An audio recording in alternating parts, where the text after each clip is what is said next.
दिवाली खुशियों का एक बहुत बड़ा त्यौहार है जिसे हम सभी लोग काफ़ी उत्साह से मनाते हैं। लेकिन आपको पता है कि ये सिर्फ़ एक खुशियों का त्यौहार नहीं बल्कि एक ऐसा दिन भी हो सकता है जिससे आप लोगों की जान तक चली जाए। सुन के थोड़ा अजीब लगेगा कि एक त्योहार में ऐसा क्या है जो भयानक हो सकता है।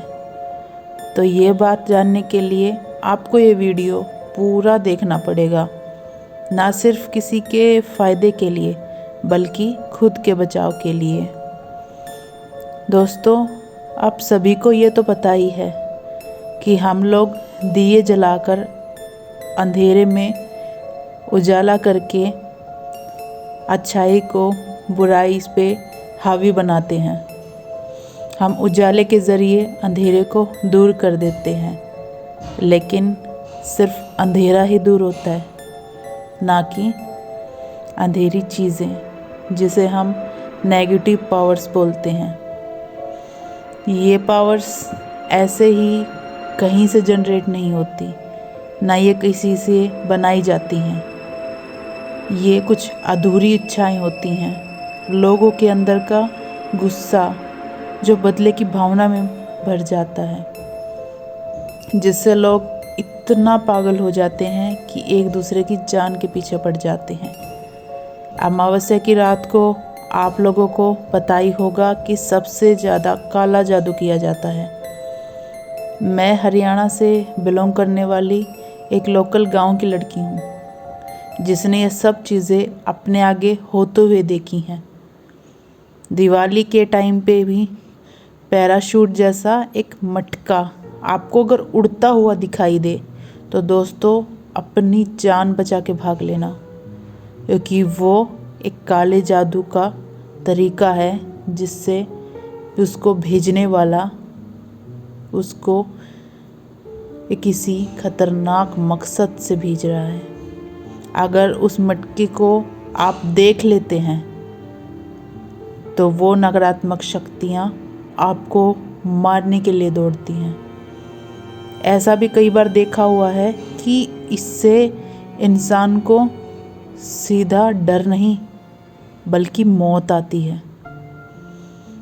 सोच के अजीब लगेगा कि लोग अपने लिए किसी की भी जान ले सकते हैं।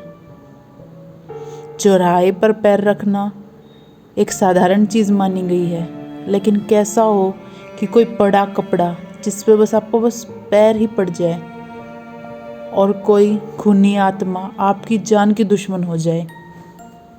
आज के वक्त में सब लोगों ने अपने आप को इतना बिजी कर लिया है कि वो खुद के बचाव को भूलने लगे हैं।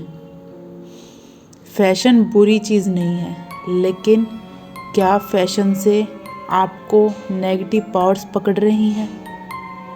आपके बड़े लोगों ने हमेशा आपको इत्र रात को लगाने से मना किया होगा, लेकिन वही बड़े लोग त्योहार के दिन ऐसा भूल जाते हैं कि अब आप जो श्रृंगार कर रहे हो वो रात के वक्त ही कर रहे हो। पटाखे जलाना सिर्फ एक त्योहार का रीज़न बन चुका है।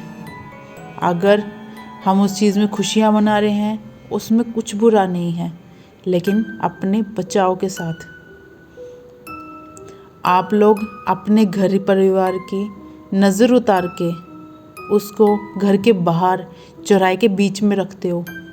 आपको पता है वो क्या चीज़ें हैं? वो भी नेगेटिव पावर्स ही हैं जो हम किसी का भी पैर पड़ने पे उसकी जान तक ले लेंगे, और हमें इस बात का अंदाज़ा आज तक नहीं हुआ होगा। ऐसा नहीं है कि किसी घर में एक कोई भी इंडियन फैमिली ऐसा ना करती हो। हर जगह इस चीज़ को एक नॉर्मल चीज़ मान के हमने प्रथा मान के उसको आगे बढ़ाया है। लेकिन मेरी गुजारिश आपसे ये है कि ऐसे किसी भी नज़र उतार के किसी भी चीज़ को ऐसे सड़क के बीच ना रखें, और जिसके अंदर बदले की भावना है तड़प तड़प के मरने पे भी वो अपनी भावना बदल नहीं पाता। उसका बदला मौत के बाद भी जिंदा रहता है और वो धीरे धीरे इतना बढ़ जाता है कि वो आत्मा कभी भी मुक्त नहीं हो पाती। वो हमारे बीच घूमती रहती है और इसी अमावस्या का इंतज़ार करती है। नॉर्मली हम लोग अमावस्या में इतना किसी भी चीज़ में घुलते मिलते नहीं हैं, लेकिन एक त्योहार ही ऐसी चीज़ है जहाँ हम सब लोग मिठाइयाँ बांटते हैं, जहाँ हम सब लोग श्रृंगार करके बाहर निकलते हैं, जहाँ हम लोग भूल जाते हैं कि यहाँ तो हम इत्र यूज़ कर रहे हैं, बाल खोल के हम घूम रहे होते हैं। अगर अपने और अपने परिवार का ध्यान रखें और ऐसे सड़क पर कोई चीज़ ना छोड़ें जिससे आपका पीछा करके कोई भी नेगेटिव पावर आपके घर आ जाए। इस दिवाली अपने आप को सिर्फ खुश नहीं बल्कि सुरक्षित रखिए। मैं उम्मीद करती हूँ कि इस वीडियो से आप लोगों को मज़ा आया होगा, पर साथ ही साथ कुछ नया जानने को मिला होगा। अगर ये वीडियो पसंद आए तो इसे लाइक और मेरे चैनल को सब्सक्राइब कीजिएगा। Thank you.